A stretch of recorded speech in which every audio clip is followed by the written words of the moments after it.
इस तरह की स्पेगेटी ना आपने कभी बनाई होगी ना आपने कभी खाई होगी।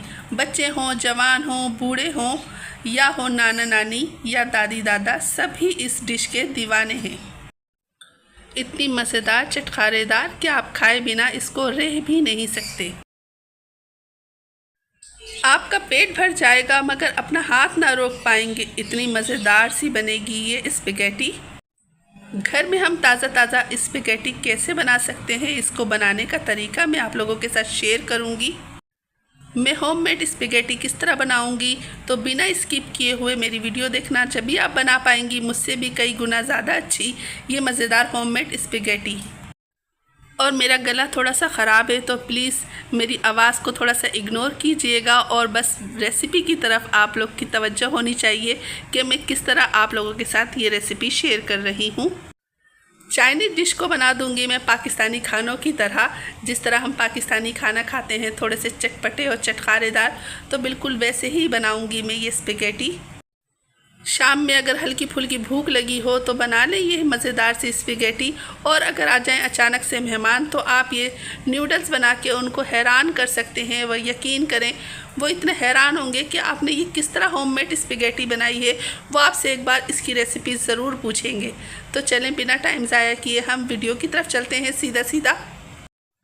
बिस्मिल्लाहिर्रहमानिर्रहीम। अस्सलाम वालेकुम। जहाँ भी रहें खुश रहें, आबाद रहें, हैप्पी रहें और हेल्दी रहें। मैं हूँ आसिया शाहिद और वेलकम करती हूँ आपको आसिया किचन एंड व्लॉग 1 में। सबसे पहले मैं जो नॉर्मल हम लोग घरों में आटा रखते हैं गूंदा हुआ फ्रिज में, मैंने फ्रिज से ही आटा निकाल लिया है गूंदा हुआ, और इसके मैं 2 अदद पेड़े बना लूँगी।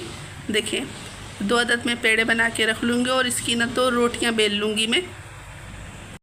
तो देखिए मैंने पेड़े बना लिए हैं, अब मैं इनकी रोटियां बेल लूँगी।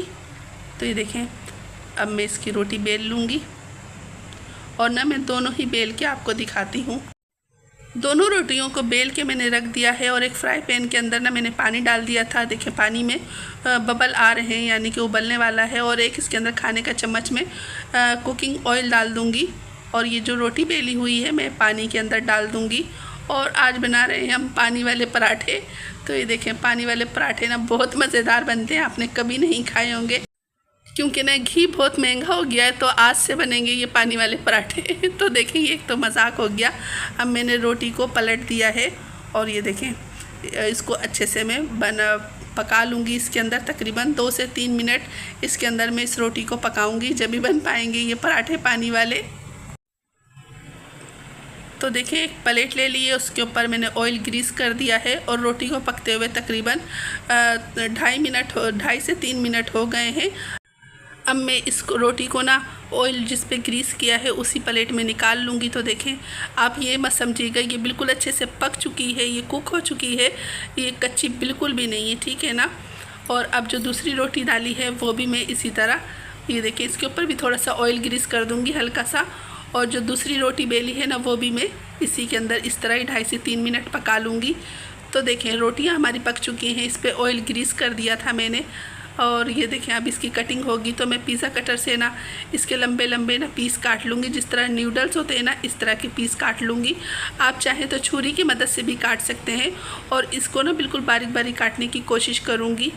तो ये देखें आप इसको फोल्ड करके भी काट सकते हैं, मगर मेरे को इस तरह इजी लग रहा था तो मैं इसलिए इसको इस तरह ही काट रही थी। और अगर आपको लंबी ज़्यादा लगे कि ये बहुत लंबी है तो इसको बीच में से कट भी कर सकते हैं आप ना।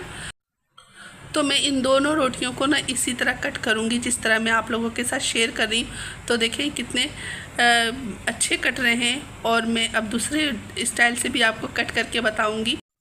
आप इसको इस तरह छोटे छोटे स्टाइल में भी काट सकते हैं। देखें जिस तरह मैं पतले पतले छोटी छोटी पट्टियाँ काटती हूँ आप इस तरह भी इसको कट कर सकते हैं।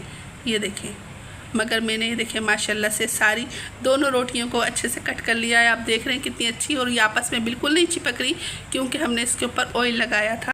मैंने ले ली है एक बड़े साइज़ की प्याज और ले लिया है क्या कहते हैं 1 अदद शिमला मिर्च, आधी गाजर, आधी बंद गोभी और 4 से 5 हरी मिर्चें, 3 से 4 लहसुन के जवे और आधा इंच का अदरक का टुकड़ा। इनको अच्छे से मैंने कूट लिया है और 3 से 4 खाने के चम्मच मैंने ऑयल ले लिया है। उसके अंदर मैंने हरी मिर्चें और लहसुन अदरक का पेस्ट डाल दिया है और इसको थोड़ा सा मैं भूनूंगी ताकि मिर्ची और लहसुन अदरक का ना कच्चापन बिल्कुल निकल जाए। और जो प्याज मैंने काटी थी उसके मैंने लच्छे खोल लिए हैं और ना वो भी इसके अंदर डाल दूंगी। बस प्याज को भी हमने ब्राउन नहीं करना, बस हल्का सा सोते करना है ताकि इसका क्रंच रहे बाकी। और अब मैं डाल दूंगी इसके अंदर जो आधी गाजर ली है, आधी गाजर डाल दी है मैंने। जो हमने वेजिटेबल लिए हैं ना उनको भी हमने एक ही स्टाइल से कट करना है, यानी कि लंबाई में कट करना है, क्योंकि हमने जो स्पेगेटी भी बनाई है वो भी लंबे साइज़ की है, बड़े बड़े लच्छे बनाए हैं। तो सब्जियों को भी हमने इसी स्टाइल में काटना है, जब भी हमारी स्पेगेटी देखने में अच्छी लगेगी। जो चीज़ देखने में अच्छी लगे तो फिर वो खाने में भी अच्छी लगती है। तो देखें मैंने अब इसके अंदर शिमला मिर्च भी डाल दी है और बंद गोभी भी डाल दी है। और डालने के बाद इसके अंदर डाल दूँगी मैं तकरीबन 2 खाने के चम्मच केचप डाल दूंगी। चिली गार्लिक केचप है, आप चाहें तो टमाटो केचप भी डाल सकते हैं जो सादा वाला होता है। और इसको अच्छे से फिर मिक्स कर लूँगी। केचप को अच्छे से मिक्स कर लिया है। एक आधा टमाटर ले लिया था, इसका गूदा मैंने निकाल चुकी हूँ। और ये देखिए इसको भी लंबे ही स्टाइल में मैंने कट किया है। और अब मैं डाल दूँगी 1 चाय का चम्मच नमक मिर्ची आप अपने टेस्ट के अकॉर्डिंग रख सकती हैं बिल्कुल से। और इसके अंदर डाल दूंगी 1 खाने का चम्मच सफ़ेद सिरका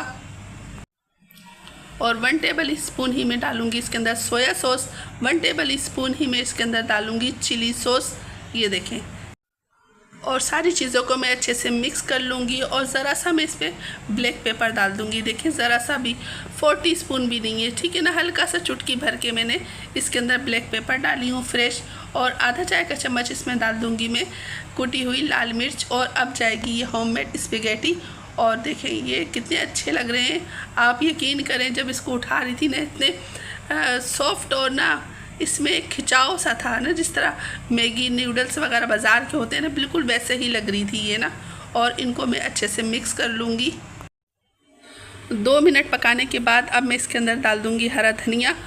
देखें 2 मिनट इसको सब चीज़ें डालने के बाद मैंने हल्का सा पकाया है, 2 मिनट की जितना। और ये देखें मज़ेदार से होममेड स्पेगेटी बिल्कुल तैयार है। अब मैं इसको एक प्लेट में निकाल लूँगी। ये देखें, आप लुक चेक करें, आप कितना मज़ेदार सा लग रहा है इसका लुक। तो देखें माशाल्लाह अल्हम्दुलिल्लाह हमारी होममेड स्पेगेटी बिल्कुल तैयार है। और आप लुक तो चेक करें, आप यकीन करें इतनी मज़ेदार सी बनी थी ना कि आपने यकीनन कहीं नहीं खाई होगी इस तरह की होममेड स्पेगेटी, और ना कभी आपने बनाई होगी। तो मेरी रेसिपी को फॉलो करके एक बार ज़रूर बनाइएगा, आप भी खाएं, अपने प्यारों को भी खिलाएं। और अगर आ जाए मेहमान तो उनको भी हैरान कर दें ये मज़ेदार सी होममेड स्पेगेटी बना के। और अगर वीडियो अच्छी लगी हो तो लाइक भी कर दें, कौन से सिटी कौन से कंट्री से देख रहे हैं एक प्यारा सा कमेंट्स भी कर दें। और इंशाल्लाह फिर मैं आपके सामने हाज़िर होंगी इसी तरह की मज़ेदार सी रेसिपी के साथ। अब चाहती हूँ इजाज़त, अल्लाह हाफिज़, अल्लाह निगहबान। Thanks for the watching.